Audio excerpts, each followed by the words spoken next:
भाई जी यहाँ पर बिल्कुल हम बिजली महादेव के पहाड़ी के सामने बैठे हैं, तो उनकी थोड़ी बात करते हैं। आप थोड़ा उनके बारे में बताइए। हमने सुना है कि वहाँ हर 12 साल में बिजली गिरती है शिवलिंग पर, शिवलिंग खंडित हो जाता है। तो अभी हम ऑफ कैमरा बात कर रहे थे, आपने बताया था कि ये थोड़ी बिल्कुल कहा सुनी में गलत हो गई है, तो आप पूरी हिस्ट्री बताइए इसकी। देखिए, सबसे पहले तो महादेव को प्रणाम, हम उनके चरणों में बैठे हुए हैं आज।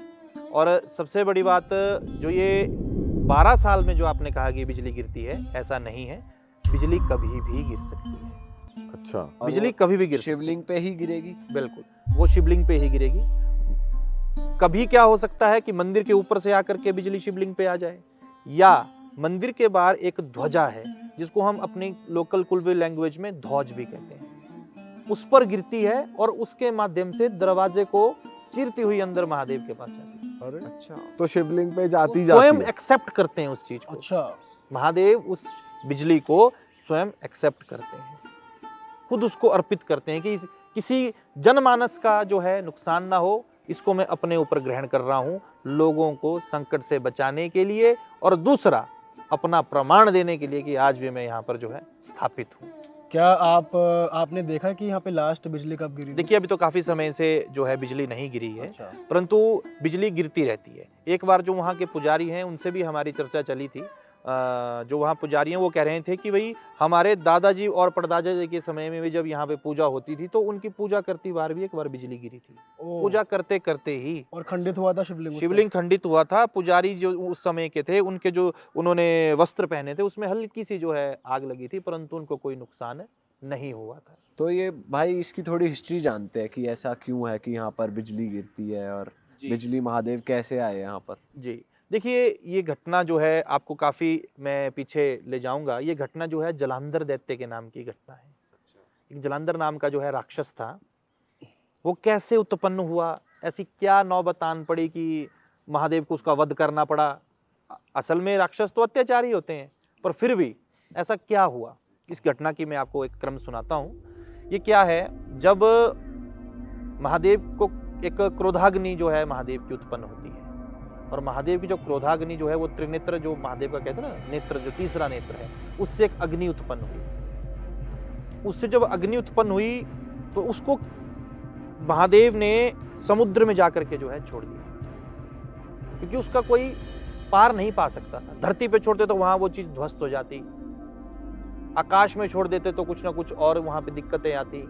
तो महादेव ने उसको जल के भीतर, समुद्र के भीतर में छोड़ दिया, और जैसे ही उसको वहां पर छोड़ा, और उन्हीं के अंश से जो है जलंधर नाम के दैत्य का जो है जन्म हुआ। क्यों? क्योंकि जल के अंदर से ही जलंधर, जो जल के अंदर से ही उत्पन्न हुआ है, उस दैत्य का नाम पड़ा जलंधर। और वो दैत्य योनि में प्रकट हुआ। दैत्य योनि में प्रकट हुआ तो वो अपना दैत्यों की तरह काम करना उसने शुरू कर दिया। और उसको कैसे पता लगा कि मैं स्वयं जो है महादेव ही हूं, उसको ऐसा अनुभूति होने लगी। कारण क्यों? क्योंकि वो महादेव का ही अंश था। पिता पुत्र का कभी देखेंगे आप चेहरा मिलता है, कई बार होता है ऐसा। तो उसी तरह से जैसे मैं अगर मान लो किसी मार्ग पे जा रहा हूँ, किसी रास्ते पर जा रहा हूँ, तो अगर कहीं धूप पड़ी है और मेरी परछाई किसी को दिखती होगी, तो वो कहेंगे यार ये इस व्यक्ति की परछाई है। और हमारे जो आमने सामने रहने वाले लोग होंगे वो कहेंगे यार ये अभिनंदन की परछाई है। होगा ना ऐसा? तो वैसा ही महादेव जो है उनका अंश था वो जलंधर, उसमें भी उतनी ही ताकत थी जितनी महादेव में। अच्छा। और दूसरा एक और घटना बताता हूँ। साथ वो जो क्या किया, एक बार एक घनघोर जो है रात का समय था, और वो जलंधर दैत्य वहां चांदनी रात में जो है खड़ा हुआ था। जिस तरह महादेव जो है त्रिशूल धारण करते हैं ना, उस तरह जलंधर भी जो है त्रिशूल धारण करता था। अच्छा, महादेव जो है राइट हैंड में जो है अपना त्रिशूल पकड़ते हैं, सीधे हाथ में, और जलंधर जो था वो लेफ्ट में पकड़ता था। वो खड़ा हुआ था, और वहाँ पे दैत्य गुरु शुक्राचार्य जी महाराज जो है वहाँ से आ रहे थे। उनकी नज़र पड़ी और उन्होंने कहा ये तो महादेव खड़े हैं। वो प्रसन्न हो गए और वहाँ पर जाकर के उसको प्रणाम करने लगे। और जैसे ही वो प्रणाम करने लगे, उतने को जैसे ही वो दैत्य दूसरी तरफ को मुड़ा और उन्होंने देखा कि दैत्य गुरु शुक्राचार्य, तो शुक्राचार्य एकदम से स्तब्ध हो गए, ये क्या हो गया? तो उनको लगा कि ये तो, मेरे को लगा कि यही महादेव है, और वो मतलब जोर से जो है ठाके मार के हंसने लगा कि देखिए मैं महादेव हूँ, आप भी, मेरे गुरु ने जो है मुझे आज जो है एक्सेप्ट कर लिया कि मैं महादेव हूँ। उसको और ज़्यादा अभिमान हो गया, कॉन्फिडेंस आ गया। कॉन्फिडेंस आ गया और अभिमान आ गया, तो वो अत्याचार करने लग पड़ा। देवासुर संग्राम हो गए, इंद्र आदि देवी देवता सब जो हैं हार गए, थक चुके, और जाकर के फिर ब्रह्मा जी के पास जाकर के उन्होंने अपनी याचना की कि हे प्रभु आप इसी जो है मुझे इस निवारण से निकालिए। और ब्रह्मा जी जो है भगवान शंकर के पास गए, तो शंकर जी ने जो है, महादेव ने जो है उनसे युद्ध किया। अच्छा। और जब भी वो युद्ध करते थे वो उनमें से कोई भी जीत नहीं पाता था, इतनी पावर थी उसमें, दोनों में बराबर पावर। जबरदस्त। महादेव जो है अपना त्रिशूल फेंक रहे हैं और वो त्रिशूल जलंधर के पास आकर के वो त्रिशूल इस तरह से रुक रहा है, उसका वध नहीं कर पा रहा है। इसके पीछे एक बहुत बड़ा कारण था। वो कारण क्या था कि जलंधर की जो पत्नी थी ना, वो बहुत ही सतीव्रता नारी थी, अच्छा। पतिव्रता नारी थी। वो भगवान विष्णु का इतना जाप करती थी, इतनी तपस्या करती थी कि उसके माध्यम से जलंधर दैत्य का वध असंभव था। वो भगवान को जो है नहलाती धुलाती, और उसके बाद भगवान का जो चरणामृत होता था या उसके स्नान, भगवान के स्नान का जो जल होता था, उसको अपने हाथ में लेकर के उसका अर्पण करती थी और केवल मात्र उसी जल से अपना दिन का गुजारा करके पूरा दिन जो है जाप में बैठती थी। उसमें इतना भक्ति भाव था। और जलंधर जब भी युद्ध लड़ने जाता था तो उसकी पत्नी जो है तपस्या करती थी कि मेरा पति वहां जीत जाए, और उसका नाम था वृंदा। तो पत्नी ने गाइड वो करा, प्रोटेक्शन दी एक तरीके से। पत्नी की प्रोटेक्शन थी उसके पास, पत्नी की ऐसी भक्ति थी कि जलंधर दैत्य जो है नहीं मर पाता।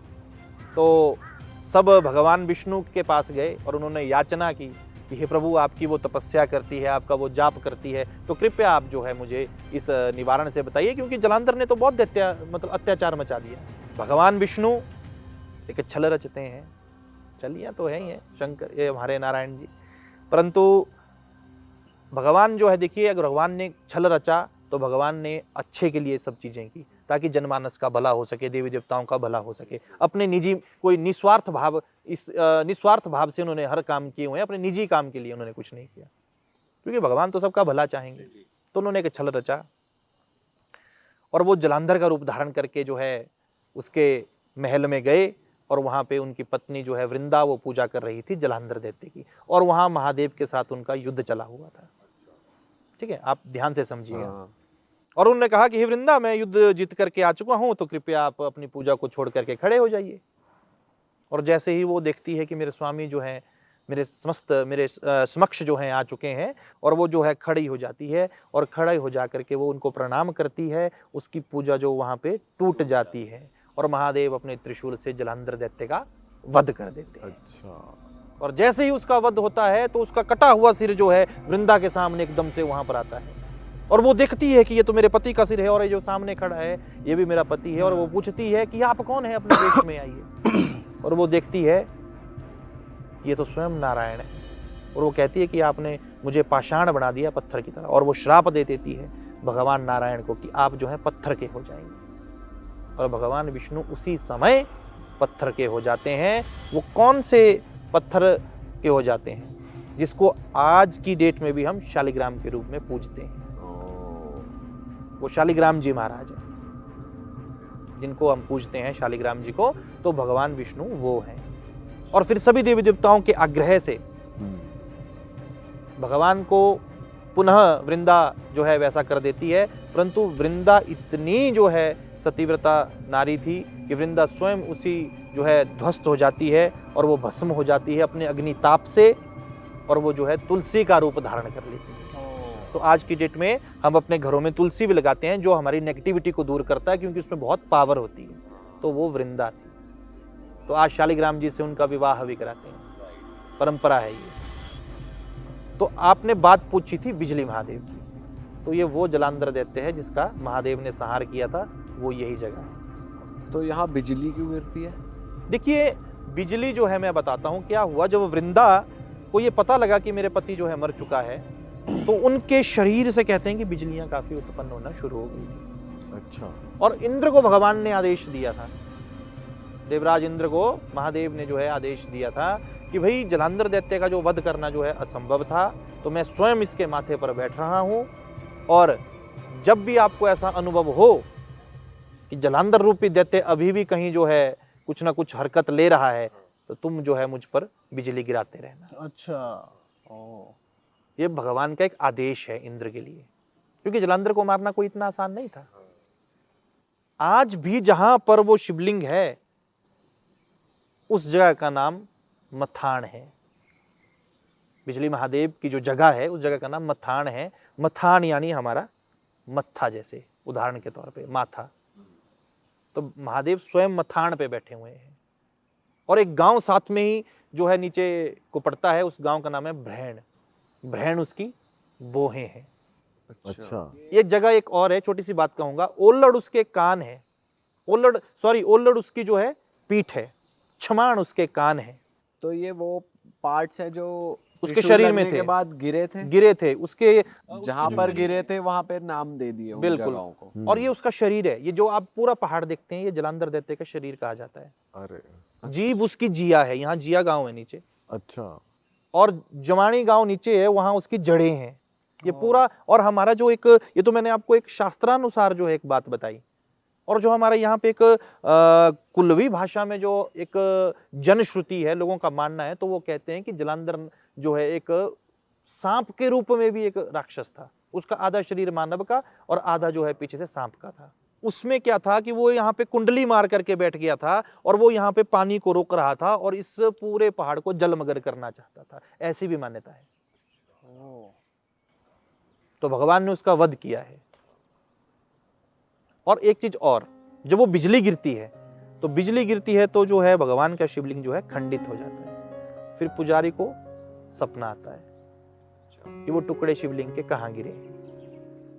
तो पूरे गांव से जो है मक्खन इकट्ठा होता है, और मक्खन इकट्ठा होने के बाद उसको मक्खन से शिवलिंग को जोड़ा जाता है। आज भी आप देखेंगे तो जो अभी कभी आप दर्शन करने जाइए, तो आप कभी भी दर्शन करेंगे तो देखेंगे शिवलिंग पे जो है वो शिवलिंग मक्खन से जुड़ा हुआ है, उस पे मक्खन है, उसी पे भगवान का स्नान होता है, उसी पे तिलक होता है, वो मक्खन जो है वहाँ पे जोड़ा जाता है। और जैसे ही श्रावण मास आता है, जिसको हम उसमें बहुत भंडारे लगते हैं बिजली महादेव में, और बहुत गर्मी होती है उस समय, बहुत ज्यादा गर्मी होती है, पसीने पसीने हो जाते हैं कई लोग, छाता लेके बैठना पड़ता है, परंतु वो मक्खन रत्ती भर भी पिघलता नहीं है। ये भी पावर है। अरे वाह, आपने ये वीडियो यहाँ तक देख ली भाई, तुमने हमारी मेहनत सफल कर दिया। तुम ही लोग हो असली रियल हिट। और अगर आपको बहुत मजा आ रहा है ऐसी क्लिप्स में, ऐसी वीडियोस में, तो फटाफट जाइए प्लेलिस्ट पे बिंज वॉच कीजिए, सारी वीडियोस देख डालो और मौज काटो। That is it. हम मिलेंगे नए पॉडकास्ट में, नई क्लिप में। Till then bye bye, see you, take care, do subscribe. Best of real talk online. Okay, bye bye.